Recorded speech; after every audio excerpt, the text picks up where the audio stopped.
Pressing record. I wish I can remember what episode this is. Let's try it. What's good, people? This is the Optionpodcast. This is episode 225.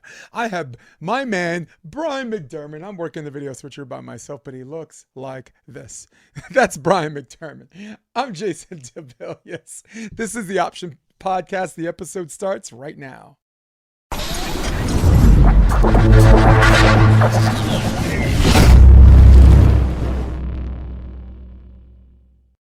But I'm very, very glad to have you on the show.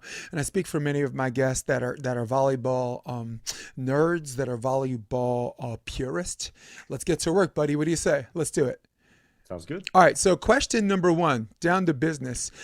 This question, we're taking a lot of questions from volleyball coaches and trainers, and we'll make sure it's not there because they want to see it. But if it's me showing it, they're not interested. So with that being said, question number one, my team keeps getting aced off the court. And for some players, this person acknowledges that it's physical, but in many cases, it's also mental. So in your opinion, what percentage of serve receive is mental? And in parentheses, like, how much do people actually teach it in class? Because I think that's what she's talking about, right? Like, everyone's going to say 50%, 80%, 90%, right? And then in the question, like, how often do you teach it in practice? How often do you work it? And they're like, so the question, if I didn't just steer us off the cliff, what percentage of this is mental? And is there anything physically that helps you with this that helps with the mental? So you got 60 seconds, but since you're my guest, you get to do whatever you want. We'll let it spill over. The floor is yours. So the theme I think you're gonna get a lot with me in this podcast is there's not a one size fits all answer, right? It's different to each individual. There are individuals that don't have a mental process when they come into our program. So I need to talk to them about reading the height and the speed of the ball off the hand to start understanding where they need to go physically, right? So there's a lot of getting kids to understand, what's your responsibility, being ready, how to move to those spots, how to read the ball early to win the race to where the ball's going. But there is a lot of physical to it, right? And it's important to get kids and athletes in general to feel when they missed the ball, what they felt, right? So just getting kids to even think about, like, instead of worrying about if a pass is good or bad, okay, the ball hits me high on my arm, but I want to hit here. Well, that means I need to be backing up, right? If the ball is constantly hitting me in my thumbs, I'm not getting close enough. And can we teach them how to recognize when there's a tendency so that they can kind of self-correct what their normal read is? I think a lot of people, especially at younger ages, I think they get caught high a lot. So once we can give them that ability to, instead of us having to tell them to make the adjustment, they can feel it. I think that becomes easier for them as they see serves and they get more trained to recognize earlier what's happening, what they need to do physically. So, you got to meet the players where they're at. And I think with a lot of these questions, we can talk less about what the percentage is and kind of what the if-thens as coaches that we look for. It's always good. I want to start with the mental part. Do we have the right intent? And from there, then we can start looking into the physical. Is it spacing? Is it timing? Is it mechanics? And then working with the player there. Right. And I co-sign a lot of that, so I'm just good because I go over a minute anyway. So you might run me right on time in this regard. So for me, I'd like to talk about the physical first, right? Sometimes when you get aced or when you get beat deep or whatever, I always ask my players, are you watching the ball after it crosses the net or before it crosses the net, right? And if it's after, the question is, do you have more reaction time or do you have less reaction time? Typically, rhetorical question. The answer is you have less reaction time. So I have this trick as a coach that helps with a lot of the mental. I just say ball, toss, contact. So ball, where's the ball? It's in the server's hands. And once it's in the server's hands, you're watching a toss. Once you're watching a toss, you're watching the ball all the way to the toss and all the way to the contact. So now your pass becomes a read pass. And the more repetitions you do it, and the more you allow yourself to make mistakes and self-correct, the less it becomes a mental error, right? As to the people who continue to have mental issues beyond that, I'm a cocky dude, but I'm not that cocky where I'm not humble enough to bring in someone that can help me with what we affectionately refer to as the other.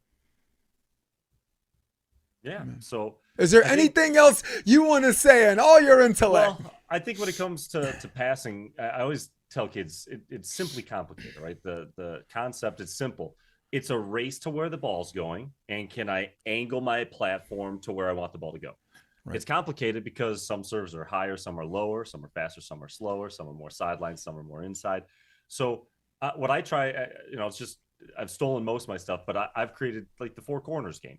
So in doubles, we've got a pretty straight rectangle. I know in indoor, sometimes left is right is wrong. It might be more diagonal. I want my kids thinking before the serve, what are the four toughest serves that I'm responsible for? What are the biggest areas that are going to require the most movement, right?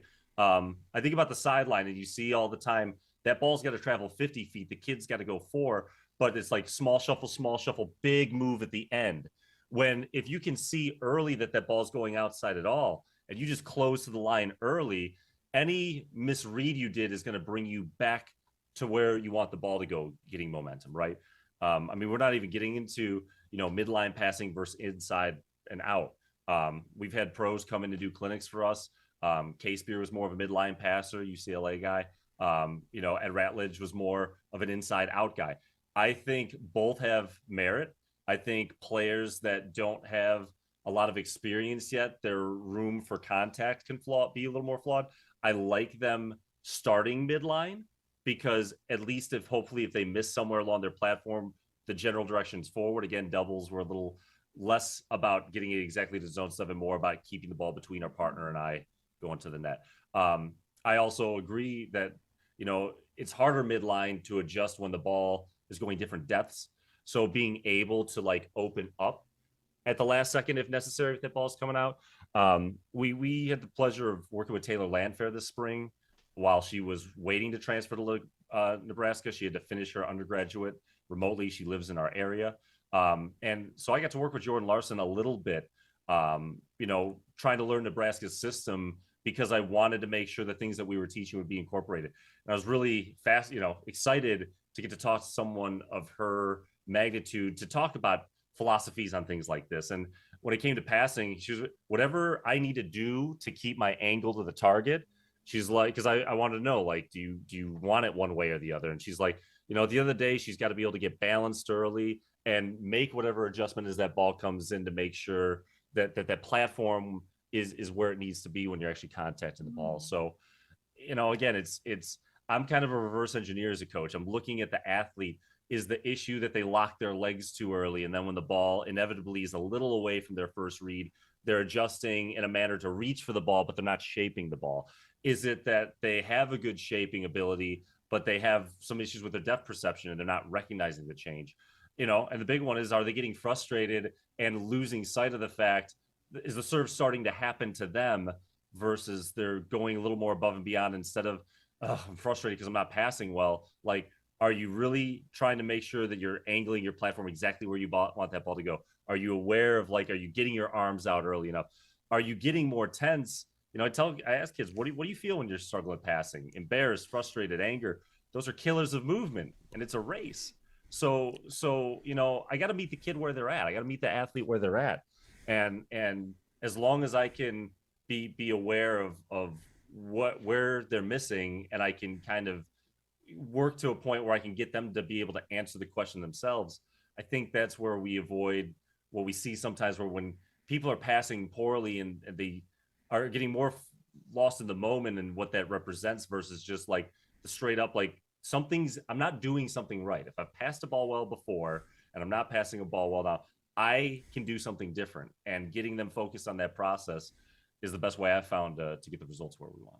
Yeah, I would also suggest if you're the type of club coach that wants to teach angle and midline passing, if you don't have the ability to do it, just please pick one or the other until you actually do have the ability to do it, because there's so many things that come into play, right? Like if you're a midline coach, you're probably not going to have an emphasis on one move to the ball, because midline in the classic sense of the definition requires more than one move, right? So, also, if you're teaching midline, you have to your key points have to be kind of separate from the other. And me, just giving you an example, I do things in things of three. because when you have this rhythm in their head, they have a dance in their mind, and the dance is more impulsive and less thinking. Because the last thing you want to do on serve receive is think. Right, you're in a game. Thinking is a video room thing. Thinking is an in-practice thing in a conversation with your coach. We don't need to be thinking. To quote the great John Candy, there's a time to think and a time to act. This is no time to think. So so with that being said, like if I'm midlining juniors, I will say iron the ball, flat platform, target. Right. Those are my three. If I'm an angle passer, I will say one move, straight and simple, straight platform, simple pass, hold. So coaches can teach players 11 different things, but if you go more than something where they have a rhythm in their head, they will suffer from something we call paralysis through analysis. Paralysis through analysis is when you get so much information you can't do esh, right? It's like this, that, shoulders, this, don't be stiff, athletic stance. So try to do things in things of three. Right now, I'm coaching adult pros, and they're really eating up one move, straight and simple, hold, and yet they come into the practice and they pick one of those, and they play volleyball around it, and they come out of practice. They can get there. So I'll finish by saying this: you get your butt kicked in practice, have a bad practice, but you leave with this emphasis on hold. Or was I hooking? Was my straight and simple good, right? Or was I doing this at the end because I'm all fancy and passing's easy, right? And I wanted to land with that because I what you said was golden, and I probably shouldn't even said anything after that. That was brilliant, Bryan. The whole thing is like there's no one size fits all, right? Right. So like that's what you said in the beginning. Yeah. Like even that, like my thing was a mishmash of different coaches. Like I think it's important to be able to like, when you said straight and simple, I could just hear the coach I work for at Mercer, like hands and wrists together, straight and simple, angle platform, over and facing your angle, right? Yeah. Well, again, that was her, like those three lines over and over and over, right? And then again, working with Jeremy and working with Ed Ratledge, and I have players that really do well with one, and then I have players that have the ability to really do well with the other. Like giving kids the opportunity and players at practice the opportunity to experiment, and I think there's value to being able to be comfortable with both, but also just getting them to understand why they would do one or the other in given situations. Here. Also remind everybody, angling your platform, coaches really watch to see, are they facing forward, right? And they're angling, right? Because some people can face forward in their angle and their shoulders still high. But some people, when they're forward in their angle, look where my shoulders are and look where my forearms are, right? Now, I got mad skills. They could still probably go to the target. But what I did was I just invited what we would call other options. Yeah. Up, backwards, ace. Room for error, right? Amen. Hey, great job. We land on that. Let's go to question number 2. Question 2 is about postseason interviews. And this came from volleyball coaches and trainers. It says, I'm planning to do postseason one-on-one interview with my high school players. What are some questions that you have found to use in these interviews? And I also added a caveat to that. What are some questions you should expect in these interviews? So it's not just like questions you would have for the players, but right, the players are curious too, right? They're going to have questions too. So what are some questions you should expect in these interviews, or what are some questions you use or have found to be useful in these interviews? Floor is yours. So when, we started, first thing is just like, how you doing? How's everything going? Like checking in on my players. I coach for my players, which they play for me. If I'm running a team and it's someone that's going to be returning next year, maybe that's a conversation where we're talking, not just about how they're doing, but also things I'd like to see them working on between now and next season, right? As someone that coaches, and we're more of a developmental program, we do beach doubles, but I have kids that are chasing college. I have kids that just want to be able to compete in volleyball, but they like being able to do multiple sports, and our program allows for that. You get some kids that just enjoy the exercise and being in an environment where they're pushed to be their best, but we're not here to worry about competing against other kids. It's just about chasing personal greatness, right? So, I think it's good to have these meetings for me just to kind of see where my kids are, what their goals are. And then based on where they're at and where they want to go, we kind of let the conversation kind of go from there. And every kid's a little bit different in regards to their makeup and what their goals are. Again, I've got some kids that are year round about volleyball want to play in college. Okay, so those conversations are checking in about, from, are we taking care of ourselves on the court? Are we taking care of ourselves off the court? At a certain age, the recruiting stuff, right? Making sure that they're doing the right things and doing things that are important. And then again, even just for my kids that are doing this because they love playing the sport, just, for everyone also, but specifically those kids, like, is there anything we could be doing differently to give you a better experience, right? Like, I just, as much as I want to provide feedback for kids and meet them where they're at, and be honest with them on room for improvement, it's good for me if I get a couple kids that are giving me kind of the same feedback. Our program is a little bit different than club. There are some things that I think the kids really enjoy from club that we're working on implementing. So finding the best of both worlds, talking to my kids and keeping a pulse to how they're feeling session to session. Those are things that when I talk to people are important to me. Amen and amen. Well, here's what's important to me, and I don't want to sound like I'm from a government agency where I feel like I'm answering a question with another question, right? But so my question and my answer is, what does your midseason evaluation look like, right? For example, my midseason evaluation, I have a list of all six fundamentals: passing, sitting, digging, whatever the six, blocking, serving. On a scale of 1 to 5, you have 1 to 5, 4, 1, whatever, however you choose to scale that. I also have three things where I thought they showed significant improvement. Three things, a list of three things where I'd like to see, or where they can get a little better. And then there's a little bottom line paragraph, maybe the other, anything else I want to add to that. And that usually generates questions that they have of me. And when they have questions of me, again, I can give them answers, but a lot of times I'll repose the question where organically, if we answer these questions together, they leave feeling a little bit better about themselves, where it was productive.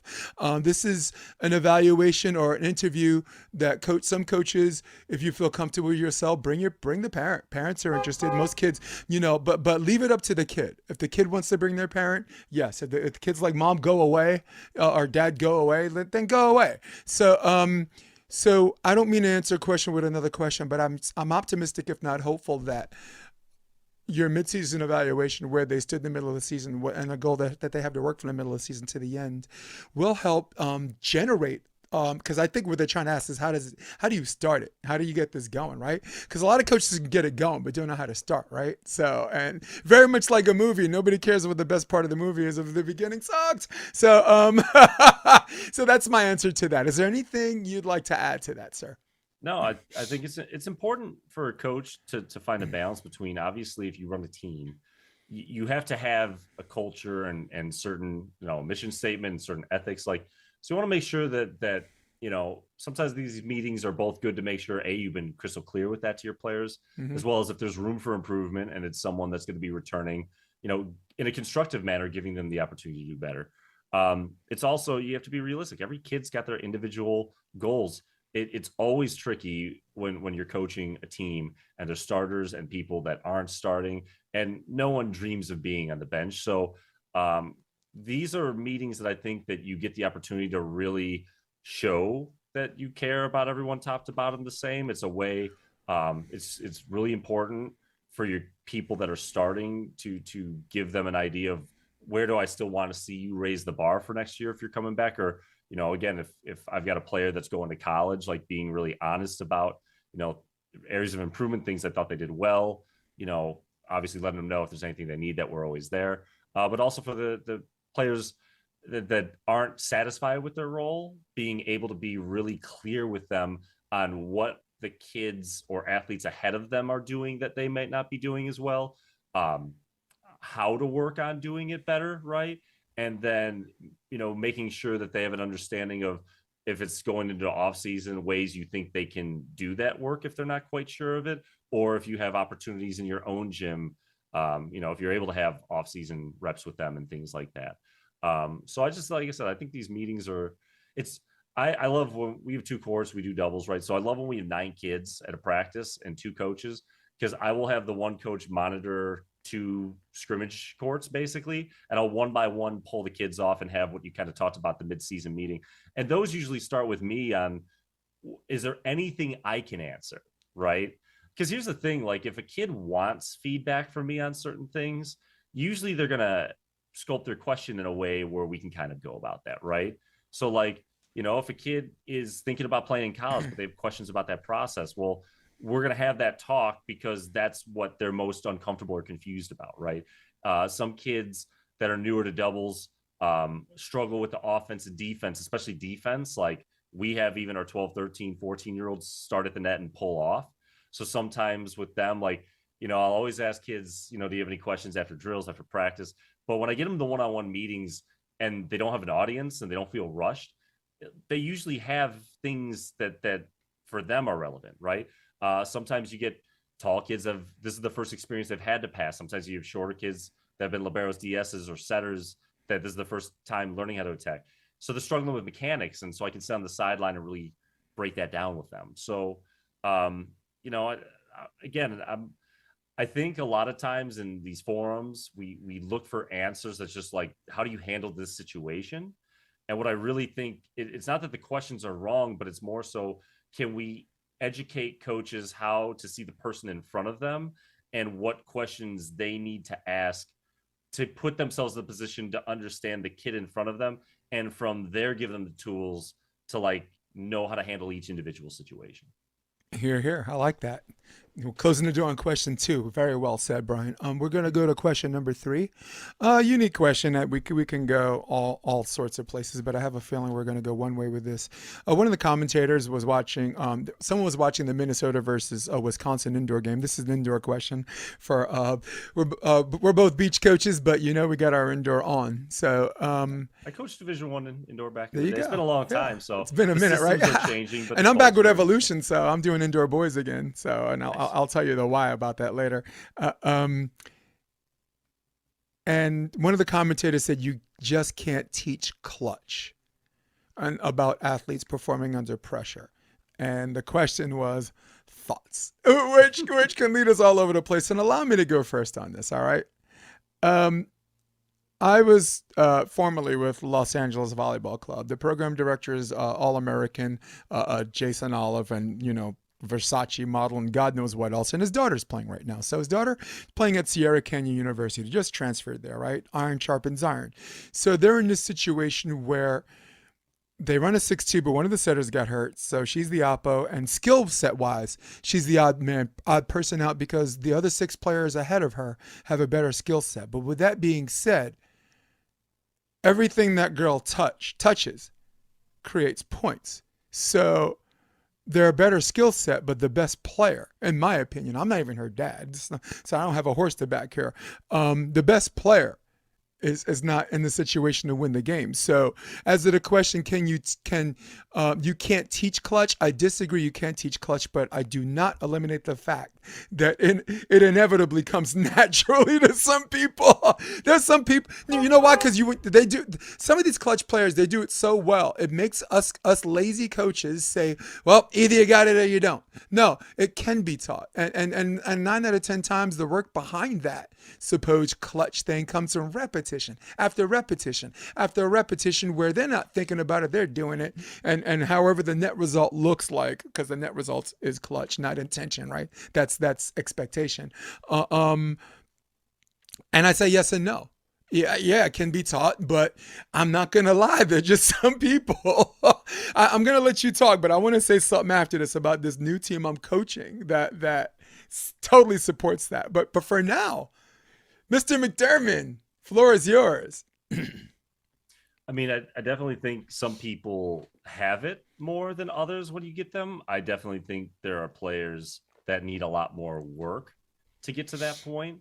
I think there are some players that, as much as they can improve, there's only so fast that they can improve. When we think about clutch, what we're talking about is someone that is able to stay in the moment and do their best processes when they're needed the most. And they're absolutely players. I take a lot of issue with, I think it is very common. I'm not saying it's happened everywhere. It's very common that there are a lot of coaches that don't know how to teach when things aren't going well, how to fix it. And a lot of them default at practice to, we're going to do a drill. We're going to try to do this many reps. And if we don't do it right, then there's punishments. Right. So like, I think a lot of kids that have been labeled uncoachable, not clutch, have been put in situations where their mentor has taught them to, in moments of pressure, try to not screw up more than try to make the play. And right. And the truth is I have 3 players in college right now that when they first came to our program were mentored by other organizations to do the opposite of what clutch play is, right? To worry more about what could go wrong versus learn how to focus in the moment on how to get it as close as possible to make it right. We can't control the other side of the court, but we control our what we're doing. And those 3 athletes, some took longer than others. All 3 of them now, when they come back to train with our kids, I'm very excited. We got practice tonight. A lot of our girls are back from Thanksgiving break, so they're hopping in with our college track kids.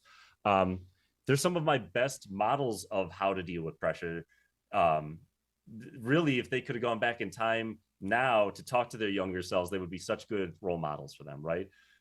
So don't get me wrong. If we're talking about can we teach clutch to play, in the 5th set of a Big Ten match?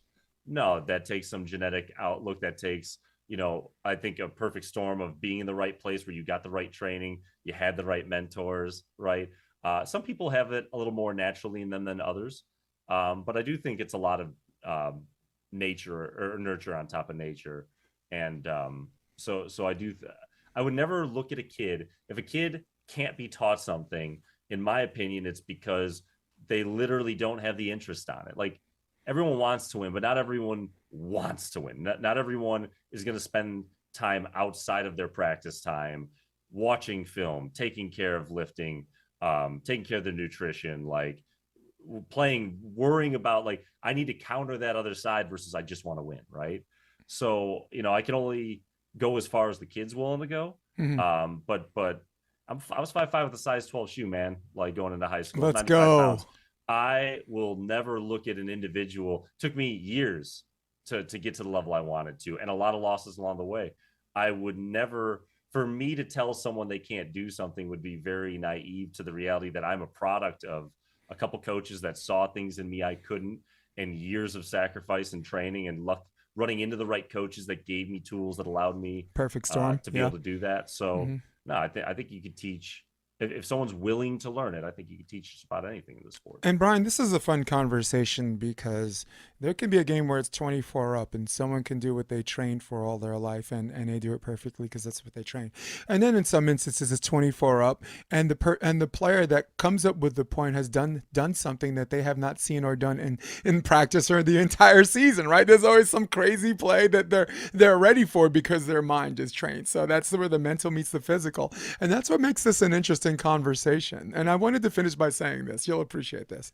I'm now with Evolution, or back with Evolution Volleyball in Redondo Beach, California. Their teams were already set, but I really just enjoy working close to home. And Duncan Avery, program director, is very Bryan McDermand-esque. You really want to work with that guy and work for that guy. And he's the only person I actually acknowledge as my someone who I have to answer to. He's my boss.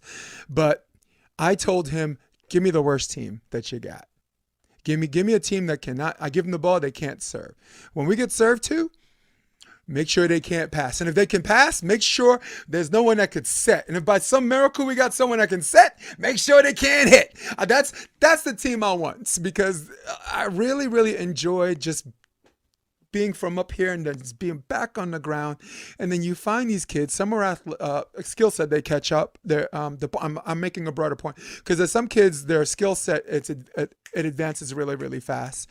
And they are in the Redondo area, right? Paris Middle School, they got good volleyball there. And then most of them go to Redondo High School. Even if you don't make the team, you're going to be good, right? But then there's some kids that they just have a good feel, man. I got a kid that's like, scoring points and doesn't and he's unassuming, right? How fun is this season, Brian? I had my ones play my twos, and I said the winner plays game one and the entire team plays the second set. So the only match we won all season in 3 tournaments was the match that I used all 14 players. I used an entire team for game one, an entire team all the way down to the position except libero for game two, and then a mixture of both to win game three. So it's been fun, but there was a story behind the clutch thing because I'm seeing the players who may or may not have more skill set or whatever that just find a way to score points in situations that otherwise might be more stressful. Yeah, and I think a lot of the kids that come in that I think other coaches would label as like they just don't have it. Right. Like there's always a story. And it could be like, I'll be blunt, it could be parents at home that put pressure on them, success or failure. It is about right, like winning and losing is success and failure. It could be previous coaches, and I mean, Division I caliber teams where the coaches beat them to greatness. I was a John Wooden guy. Bobby Knight won a lot of national titles as well. So I think the best thing we could do when someone's struggling, like when I put them in a position to practice something that I know is uncomfortable, that I know they haven't been able to do before, and we're working on building that like confidence, even if it's something that we're trying to break into uncharted waters. When I could see that the fear of not accomplishing it is overtaking the excitement of what can be, it's important for me to connect with that player and understand where that's coming from. I don't, when we're kids, we're so goofy, we're silly, we do things and we don't worry about how other people perceive it. And then we get older and we see how people get bullied or teased and stuff like that, and we lose that, right? And I think as athletes, like, when kids are really young, they could be very, they make mistakes or do silly things. They don't get so frustrated, and then they're taught to fear the mistakes. And the truth is every good practice I've ran should be a little ugly. It should be a little uncomfortable. If we're looking clean with everything we do, then I'm not raising the bar for these athletes. I'm not. Practice is to obviously fine tune things, but also like I want to fine tune things by really pushing those limits. I could serve the ball right to a kid, and they can put it to the right spot. Well, I need to teach them how to get the ball that's flat to their line, the one that's high and loopy over their head, the short serve, and so I just think a lot of it is when it comes to clutch, not clutch, it's just, are we putting players in an environment where they're not afraid to go all out and focus on trying to do what we want to accomplish versus letting that little voice in that says, if you don't do this, teammates are going to be mad at you. You're going to get benched. You're going to lose the game. Like all that stuff. Like it's part of being in the arena. You got to take those risks. And what I know is I just never want to look after a defeat and know there were things I could have truly have approached differently without the benefit of hindsight to get a better result with what I know. Very well said, my man. All right, we're on topic number 4. This is an indoor question from Volleyball Coaches and Trainer. I saw an interesting clip talking about playing smarter and not harder, and that if the setter has to take more than 3 running steps to the ball, it's out of system anyways, and might as well have someone else set it. I've always been a supporter of having my setter put hands on just about any ball, challenging what they can do and what they can't do. Curious to what everyone else's setter policy is when it comes to a ball that is more than 3 running steps from the target. Please comment your policy, position, and your whys. Could have left that last sentence out. We all get the point. Bryan?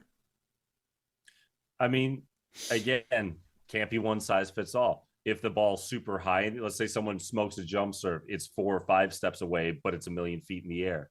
Well, do I have a setter that can get there? Right? Like, what's the level of my setter? How good are they out of system? What's their athleticism like? How fast are they off the ball? When the ball is off the net that far, is it flat where they don't have a chance to get to it? Right? Like, how good is my libero out of system? Right? Do we have? Are we playing at a level where we have someone that can hit the back row attack if it's a simpler angle that it's coming from? Every team that I coached had different strengths and weaknesses. And the idea that I would come in to a program and this is what I do without taking into consideration that my personnel may have a different system we could put in place or different if-thens that would play to their strengths. I think at the end of the day, my best setter I played with in college had over 6,000 assists, was 3rd all time.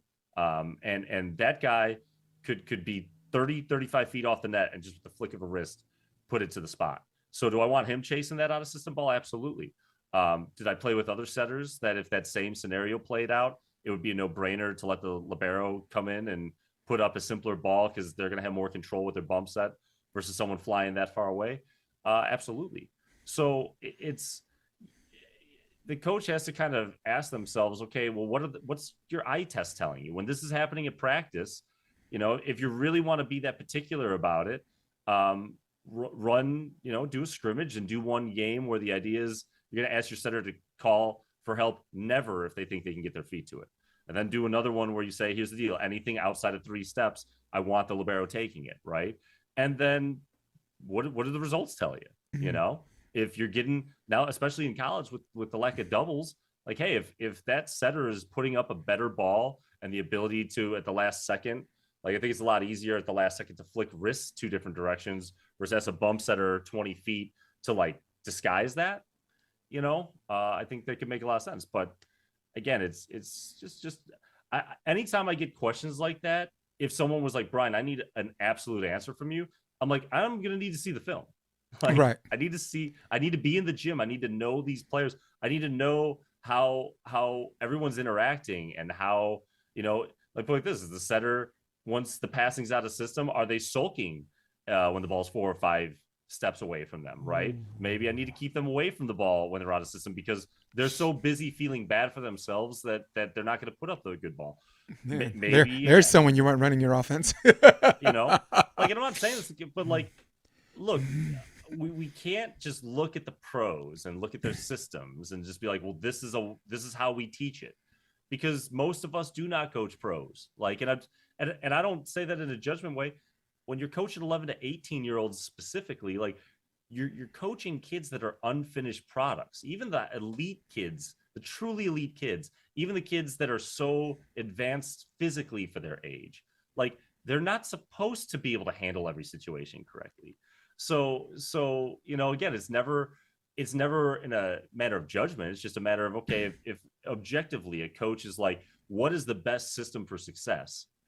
You have to be realistic. Okay, well, if I'm coaching a 15 regionals team and I got a setter that just doesn't have, maybe they got good hands, but they don't have the athleticism, but I've got a really fast libero or someone with good bump setting ability. Okay, well, I'm going to let them take it. And then if I've got a motor, a setter that understands, like I teach them how to load on that inside foot closest to the net so they get a good push step, and we work on all our different angles and practice, because I need to teach my setter how to deal with the ball that's off the net in front of them, off the net straight behind them, off the net backwards. I need to teach them and look at their limitations and get them to understand, if you're at certain locations, these are realistically your options for what you're capable of setting. Like, it it's I want I want I've always wanted to do a podcast like this. I love the idea. Anytime you want to break down 4 or 5 questions from a group like that, like, I'm happy to do it. And I I think want this is going to us, be our jam. yeah, and I love the idea of talking it out in a manner that doesn't alienate the college coach. That everyone's pretty athletic. So what are the if thens? Doesn't alienate the high school or even junior high level coach. And how do you assess your personnel and why would you pick one versus the other? Like, we need to teach coaches how to fish versus giving them a fish and giving them a fish that's only good in certain situations, when that might not be the method that someone can cook. Does that? I know it's kind of an out there analogy, but you get what I'm saying on that? It is Like, there an out. It is a kind of an out there analogy, and it almost sounds like you're avoiding answering the actual question. no, it's But if but I no, could you go into didn't. 4 different Yeah. gyms Uh huh. and have 4 completely different answers to this question based Yes. on what I'm seeing. And you And did. and You yeah. actually are like, in And this situation, boom. and Hmm. and why don't we teach all coaches how to be aware? I think there's so many coaches from the Division 1 level that were high level players, that were genetic outliers. They've never had to work with low level players. And I've seen some of the best players I ever played with in the gym as a coach. And it's like, I don't mean to judge, but again, they were never that 5'5" kid I was. So they'll have a kid like me when I was a kid, and they literally, like, I can see and be like, this kid needs something different. But that coach can only think in high level terms. And when the kid can't do it, they just think like, well, the kid can't do Well, it. that's not And, coaching if they're thinking of reflecting on their well, own I don't want to experience say it's not and coaching. using I that just as a think comparative and contrast. I wouldn't say it's not coaching. I just think it's coaching from a very limited scope. I think there's a lot of coaches You're that right. this No, you're is right. their You're right. way, Yep. and Actually, this yeah. is the way that you need to learn. And when you can't connect to my coaching style, that's kind of where I, like, as a coach, I don't know what else you need. Right. Versus when, like I got to work with Dr. Jerry Lynch, who's the sports psychologist of the Golden State Warriors, who's worked with a bunch of national teams. Like, one of the first things he talked about the 3-day retreat is like, when a kid isn't doing it, when the player isn't doing so, I look at that like, what do I need to give you differently? And there are absolutely players that I look back after the fact and I'm like, I tried everything I had and nothing was going to connect with them, right? But it's my job to look for that until the last point's played, until the last practice rep. Like, if a kid, if it's the point where there's a lack of effort, then I need to have a conversation with the players saying, you want to be here. If it's, some kids it took me years to master some of the fundamentals that I could do second nature now. And so I just think as a coach, like, I'm always going to have, even if I know that one method has worked for so many other people, if it's not clicking with someone else, as a coach, I've got two rows I go. I could just be frustrated and just say that and set the ceiling, like, this is where we're done. Or I could just keep looking for anything possible, a different cue, a different format of training the skill or something like that to make it make sense. And we've had girls that never made their high school team go on to play in college. And it's not that we do anything magical, but I do think, like, the thing we do is we're gonna kind of like knocking on a safe. We're gonna try every method possible until we find the method that connects to what you need. And I just think it's a matter of, like, I think that's a newer style of coaching in the last 25 years. And I think we're still battling kind of an old school mentality. And I'm not saying that doesn't work for certain people or in certain circles, but I just never want to close my door on a different method to get a better result. Right. Well, for me, I'm only going to need 60 seconds for this. Unless the setter calls help, it's going to be the setter no matter where you are. And there are a bunch of reasons why. The setter is trained on constant reps of square shoulders when they're in system to the net, square shoulders to the pole when they're out of system, right? Where someone else is doing that, might do it a different way, might do the same way, because we're also worried about setter trajectory, where the hitter can see this much of the court or that much of the court, depending on the setter's position, which is a real thing, which a lot of coaches don't talk about, which I'm glad I had a chance to talk about those 5 seconds. Also, with that being said, I find it interesting that you said 25 years of this change, and I think you're right on the math there, because if you remember, before the introduction of the libero, when the setter was out, you used to have the opposite set the ball. And for me, the opposite setting the ball, the opposite had a skill set. He had hands. He could set the one. He'll probably even set the setter back at D zone. He'll set outside. So where the libero, you already know where they're going to go, because they're putting forearms to the ball. And like you said, there are levels to this. So unless it's the high level where that guy's jumping from behind the 10-foot line and setting the quick set, right? Because you said there are levels to this. But I'm talking on a basic mammal level. You got a setter trained on trajectory. You have a setter trained on setter-hitter relationship. Right? They already know where the setter's offset's going to be, because they played together countless reps. Now, of course, anyone can put up a ball, and they're going to say basic sign dictates the ball's up and down the exact same way. That's not true. That's not true. And stop referring to studies from tennis players and sports that have nothing to do with volleyball, and stop referring to volleyball studies that only last a week with 5 players from a women's team when you're talking about men's volleyball. Read your goddamn studies, people. So that's the end of my rant. But to answer your question, for me, on the fundamental level, always have the setter. And drills, drills I call lemons to lemonade. Literally have the block hit, tap the ball, have the block jump, land, turn around and throw the ball wherever you want. And people create, the setter creates their, you know what I'm saying? Sorry, the hitter creates their string, or where they want their approach to be, or recreate in conjunction of where the out of system pass is. And then all of a sudden you're turning lemons to lemonade. And now out of system's not a conversation, because when you see, like you said, because that's about the setter's mentality, because when you see the setter positive and making plays like that, you know what's going to happen? The passer is going to worry less about what my next pass is going to look like. And then they meet each other in the middle. So this answers really 3 questions, 2 questions that they never asked, and 1 question that you and I thought did a really good job putting our heads together. You significantly more than me, but I only promised 60 seconds, but I thought I answered that in the beginning. Oh, I definitely went over my Oscar I music. didn't know it was super necessary. Me. No, it was it's because the question. You gave 4 examples. If it's this kind of team, this. If it's this kind of team, that. That's important. There's no one way, speaking from up here, like I do sometimes. You're always here, man. This is why you're always here. This is why kids love you, Especially younger ages, like, we're constantly out of system, and it's about bettering the ball, right? And I just think it's important with any team like when I used to coach 6-on-6, like it was just important that like we got to make sure that everyone's on the same page, right? Mm. Because I think the biggest challenge is when there's that uncertainty and you only have so much time, like that ball doesn't go where we initially want it to go. And the longer it takes for us to look at each other, understand it's either the libero, it's the setter. As hitters, understand, okay, if it's coming from this person or this angle, like how do I need to change my approach angle? Like, for sand, we the more the passes off the net, the more we kick our approach out to come in sharper. So things like that. Just making sure that at the end of the day, if we're going to be out of system, we can only. That's where I like scrimmaging every practice, because you can't replicate every individual situation, but the more situations you put the kids in, and you can recognize those moments where maybe, okay, there's the ball off the net and you see that flinch. Okay, let's take a moment and make sure we all understand, if that situation happened again, what do we want to do with that, right? Who's going to take the ball? Does someone who needs to communicate it? Things like that. And certainly with that, I think, I like it. again, I think I like the fact it's interesting. Like I said, I'm outdated, so I've not.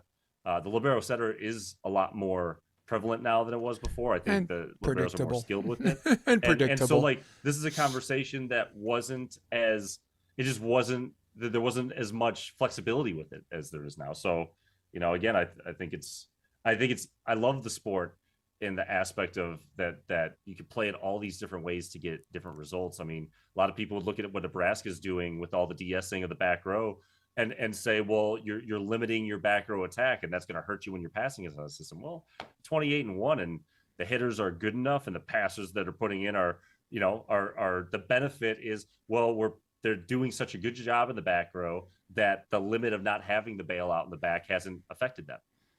It'll be interesting to see that hopefully that they can see that through this year. Right. Okay. All right. Topic 5. Needing some reading material to help me improve as a coach. I've currently purchased all small booklets from Proactive Coaching, and I wanted to find some really good books on all parts of coaching and the game. Just anything that will help me improve as a volleyball coach. Thank you in advance. This is also from volleyball coaches and trainers. I'm going to go first on this one because I'm going to sprinkle some books at the end, but I have one main book. I'm just going to go with one.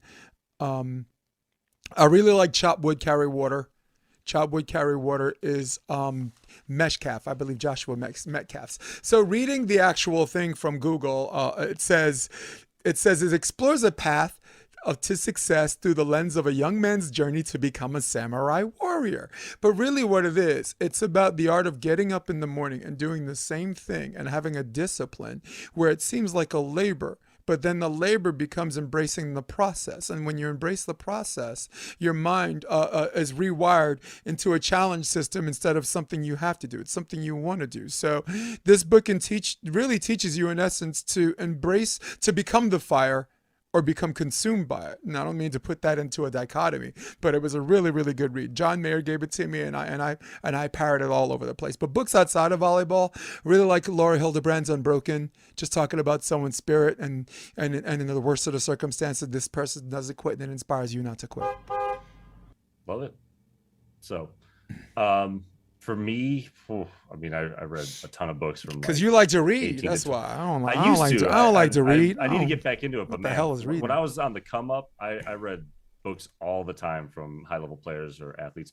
Mind Gym by Gary Mack. It's not a volleyball per se book, but I liked it. It's baseball, but I think the parallels just for any athlete, dealing with injury, dealing with not being in the role you want, dealing with being in a slump, things like that. I think that's been a really good book to help people, which is some of the things I don't think we talk about as much, but are really important to get to that next level. Pyramid of Success by John Wooden, and basically any of his books, but Pyramid of Success, Yeah, I that's a think was good the one. book that helped me take my hyper competitiveness that got a little detrimental at times, and both found a way to keep me striving to be my absolute best I can be while not putting the pressure of wins and losses, because in a weird way, the less I worried about winning, the more it happened. Um, Wins, Losses, and Lessons by Lou Holtz. I particularly, of all the coach and athletes that I've read, I think that book resonates the most with me because Lou Holtz regularly went to programs that were at the bottom of their respective leagues and brought them up to the top. And, don't get me wrong, I think there's some really good coaches that do good with managing egos with high level players, understand the sport at a high level. I have a lot of respect, and I think it's a lot more relevant for the common coach to learn from someone that could take a culture that might be kind of, you need to build it from the ground up. Sometimes you're building on bad land where you've got to repair some damages to the culture of what you're adopting. Sometimes you need to build it because you have the parts, but they need to know how to go together and things like that. So I thought Lou Holtz's book was really inspirational for me on understanding of how to always see the glass being half full, and frankly, if it isn't half full, how to pour some water in. And then I'm going to add one, and I don't think many people will probably know this one. Can I Keep My Jersey by Paul Shirley. Paul Shirley was a journeyman in the NBA, ended up going overseas and playing European ball. He was that player that made the NBA, but averaged like 2 or 3 points a game and stuff like that. He's a professional writer now.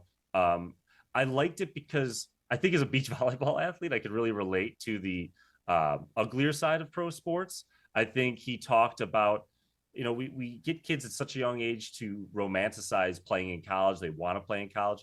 And the truth is I don't think most kids, if they really understood what it would take to be a Division I athlete, I don't think many kids would enjoy the lack of balance, the lack of, I think there's a lot of kids that like volleyball, but other things light their soul on fire. And I think to be a Division I athlete, especially if you're not a genetic outlier, you need to sacrifice a lot of those things.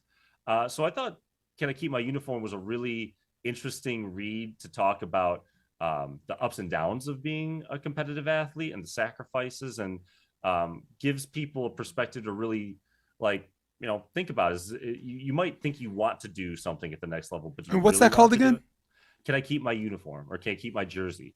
Because he was on I think 12 teams in like 11 years. So Yeah. that's the joke of it, is like, well, can I at least keep my uniform, right? But it was like to watch, again, we always just like, oh, you're an NBA player, how amazing that might be. Well, it's not all, some guys play for 10-day contracts. Some guys are, making money, but not necessarily generational. Well, they're dealing with, potential chronic injuries or leaving their families for long periods of time. Like there's a lot of challenges to it too, and I think as someone that has coached high level players and some people that were really talented, so they it was a good fit for them, but I could see that there were other things that really resonated, what truly made them happy. I think that book is very unique in the level of the person that's writing it, but also just the honesty and authenticity of the good, the bad, and the ugly of what it takes to be a competitive athlete. Well, I'm interested in reading that book in the sense that some kids at an early age, I would love if some of these kids ask if they get what they want, do they want what they get, right? For example, my wife, she was a highly competitive volleyball and tennis player, right? She had ride opportunities, and she is an academic, so like 3 Ivy League universities looking at her, and she made this decision that she did not want that to be her 12-month college experience, right? And God bless the person at 18 years old. Maybe she should have figured this out a year earlier, but she's smart enough to figure it out at all, right?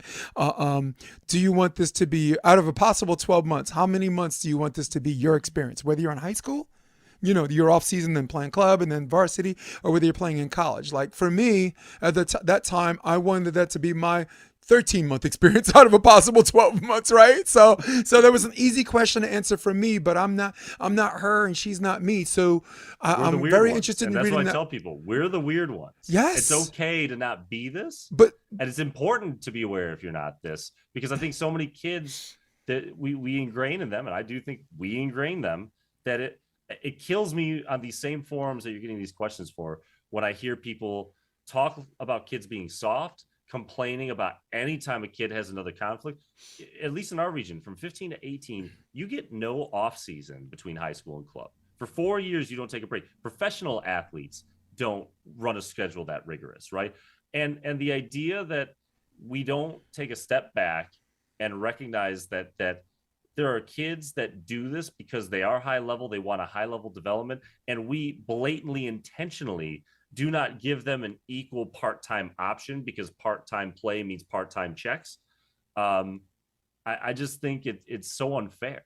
So I think it's important. Like that's all. The real reason I shifted to beach was I wasn't going to be able to flip a roster for having liberos, middles, every 10 weeks and being able to compete and keep up with club. But with 2-on-2 and for younger kids 4-on-4, I could do in-house games. I could do 10-week sessions. So our kids that are very good at other sports or have a love for other sports can play both sports. So our girl with 8 instruments that she can play that has musicals can do that. For the kid that is a really good actor that wants to do theater at the next level and has to 3 months of That's me. practicing and rehearsing, like, so that they can do that. And the truth is we don't have the burnout in our program. And even though a lot of our kids play part-time, I think they grow a lot more than they did in that year-round environment because they're more passionate. We do take pride in making sure we cater the lessons to what the needs of the players are, but we also put them in a position so that when they're at practice for 2 hours, they have the juice to be mentally engaged versus, we drag kids through year round. And then we wonder, like when I coached club, I had kids that had the motor, but come March and April, they're going to be tired. And so God we bless got to be better at that. the team that understands that too, right? God bless the varsity team where I had a kid, Quinn Robinson from Redondo High School, that had a match at 6 o'clock, right? But then had a theater production workshop for Shrek the Musical at 8, and everybody's just trying to find a way to win this thing in straight sets, right? So they can all support him or whatever. So you'd be surprised that, like someone saying this isn't their jam like it is might separate some people, but also as long as there's that empathy and understanding, all of a sudden they're supporting each other. So, right, that could go one way or another. And I wanted to finish by saying that, that it can go one way or another if we as coaches don't take that responsibility and mind that the way we're supposed to. So, glad you said that, dude. So, last question. Inspiring quotes. There are some things where in a timeout or whatever, or after a match, or you might be talking strategic and this and that. But there's also studies that show, and I hate saying that, but I have to say it this way, that inspiring quotes often motivate people at some point in the middle of the game and also make them feel a little bit better about themselves after the game and have perspective. So I'll go first because I didn't really shape this question in a way that even someone as smart as you can understand. So let me go first. One of my inspiring quotes comes from mixed martial artist, and you've heard this before, Chael Sonnen. He was he fought in Bodog, he fought in the Ultimate Fighting, the UFC, and he fought in Bellator. And he said this to one of the players. With 60 seconds. They tell you that losing is not an option. I think that is absolutely ridiculous. Losing is an option. Losing is the most readily available option all the time. So if you're in one of these tight situations where it seems like the stress is too much, just remember 2 important things. 1, the other team is feeling it too. And 2, it's natural. Don't treat this like this what's seemingly unnatural feeling that like it is unnatural. It's not unnatural, it is natural. And as coaches, we can say, hey, next play, let's move on. Or we can let negative talk creep up in their head. So the responsibility's twofold, but it is us. It is up to us to inspire them and catch them if they're ready to fall, or if they look like they're ready to fall, just have our hands out, right? And okay, they're good, right? They're not going to fall and they're good. So if you're one of those guys that has that hang up, the hang up about that tight game situation, that's okay. Love it. So, no, I mean, the beginning of the quote was the quote. It's natural, and that's where he stopped. And I added my. So, 60 seconds. Give me a quote. So, one of my favorites, and I don't know who to attribute it to. It's someone that I knew online that says, "No regrets. It is too late. No worries. It is too soon." And I like that because it's very much about what can we control in this moment, right? So, 2 that I do like from Randy Pausch, author of Last Lecture. Big fan of. He's got a webinar you can see online. He was dying of cancer, and he gave his last lecture. It's how to live your life. It's anyone can get value from it. Experience is what you get when you didn't get what you want. I think that's a big one in sports. It's a big one in life. So I tell my kids, to his point with losing, every time we lose, that team is showing us what is something they did really well and how do we learn to counter it. What did they exploit that we didn't do as well? How are we going to work on it? So every time we lose, like I'm never going to yell at a team. If they didn't give their best effort, well, the punishment is the loss. And I can look at them and say, do you want to feel that again? Because if you don't, you're going to have to change things on your side, because you're not going to beat that team if you're not willing to give everything you got. You had something different in the table. The other thing he says, brick walls are there for a reason to prove how badly you want things. And we have a lot of kids that want to be a different role, whether it's making their high school team, being a bigger part of their high school team, playing in college. And as someone that didn't get the initial experience that I wanted, as someone that's gotten to witness Michael Gomez go from being a casual photographer to the USA volleyball photographer, my friend Jared Quillen, from like just picking up drones as a routine, like for fun as a hobby, to being second at the world championships. Even my better half, who's an artist, who is a good artist, but now chasing it. Now her stuff is in Target, Barnes and Noble, Whole Foods, like pretty wild stuff. The people that made it, it's not that I didn't watch them run into brick walls or obstacles or immediately get everything they want. It was years of trial and error, years of adaptations, right? So that would be kind of like, when people don't get what they want, like, how badly do you want it? And I think there are athletes that at some point, if they're not getting what they want, but they have a dynamic of the other things in their life, well, then they don't want it that bad, right? And if they're willing to look at things and they spend a little more time, or more efficient time, doing the things they want, being a little more constructive after losses, and analytical, and putting proper work in after not getting the result they want. There's the simple quotes, but they're big on what we talk about. And I know I'm well over my time. The two that I give at practice, and they're more statistics than quotes, but the year that April Ross won her gold medal, she was 39 years old. So I like to remind my players when they're getting discouraged after a practice that's below their norm, because every kid has them, that you are so far from your final stage if you want to continue with this sport, and don't put the pressure on yourself to be perfect. Like, that's what these years are for. And also to remind them that the year that April Ross and Alex Kleiman won the gold medal, look it up on BVB info, they lost 46% of their plays, 9 out of 20. So teaching kids that it's not about perfection, it's about adaptation. And if we can, instead of fearing or getting frustrated with our mistakes, at 2020 in a game to 21, no cap, if the other team is worried about how their teammate or their coach going to handle if they lose, are they going to break pool, or are they going to go to losers bracket? And my side's focused on what's the story of the last 40 points? How did they score their 20? How did we score our 20? Are there strengths and weaknesses? What can I take from the last 10 plays that can help me know the percentages and probabilities of what may happen? Who's more likely to make the analytical decision that's going to lead to victory, right?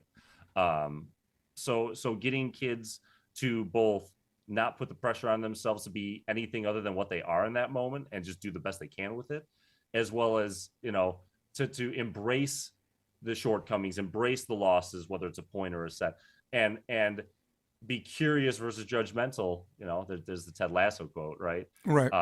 To try to, like, we're only going to lose our final point once. I agree. Right? We're only gonna not go back to the drawing board one time. But that's always going to be the challenge, right? Because in the tight game situations, you mentioned something about do they want it, right? And 9 out of 10 times, it does involve players who want it, and it's incumbent upon us to make sure that that level of enthusiasm is not their obstacle, right? That's a psychological thing that sometimes requires a shrink, or just sometimes require an experienced coach who's seen that before. Because it's weird to say that's a type of person, and we all like to think we're all unique in our own way, and we are, but that's a type of person. And if you've done this long enough, you've seen it, right? And some are a little uncomfortable at the beginning with it, right? Yep. Because one of the things I took from John Wooden, I do not talk about wins and losses. No. Like, I am reinforcing every single practice, every single game is mental and physical effort. Right. That is it, right? Because if what they're valuing is the victory at 2020, you're right, it becomes a distraction. If all we've taught them to do is be process focused, right? In a weird way, that winning becomes more of a byproduct. Agreed. Because we are locked into the habits that ultimately lead to victory and avoid the habits that can be self-imposed defeats. Yeah. Right. Like So sorry, like look at the gold medal match with Anna, Patricia, and Duda. When Anna won, she was so locked in. The match point was anticlimactic. Like everyone else is celebrating Brazil, and she's this, and she shakes her friend's hand, and it's this expressionless face, and then she goes and she shakes hands, and then Duda finally like pushes her, like, hey, yeah, dude, you're a gold medalist, and celebrate then with when me. she realized We it, just then did when it this. set in, just this bevy of emotions. Because if you, I don't know if you saw that gold medal match, she was locked in. She was not having it. And when her and Melissa, right, not Melissa, Brandy got into that little thing of the net, and when they started playing the music, everyone was smiling except her. Yep. She was at the net. I was like, look at this chick. Like Brandy was like, that was good. And Dude is like, wow. And everyone in the crowd's getting like, I forgot what it was called. Who I can't remember the name of the song, but Imagine. Magic, Imagine, right? Yeah, they're playing Imagine, but if you go back to that, the only one who's not imagining, she's at the locked net. in. She you want to, and that's a testament to what you were talking about. Staying locked in is the training, and she was so locked in, it didn't even set in that what she did. That all the years or whatever that led to that moment until her partner Duda was like, dude, but I don't speak Portuguese, but I can translate, I can lip read. We just won the gold. So anything, what's your website? We're gonna get out of here. Or virtually get out of here. See if we have time left over from this. What's your website? Where's Bryan? What's his club? People want to know what you're about. What's up? Talk to me. So we're in the Chicagoland area. I run Progression Beach Volleyball. We have 2 state-of-the-art indoor courts in the Chicagoland area.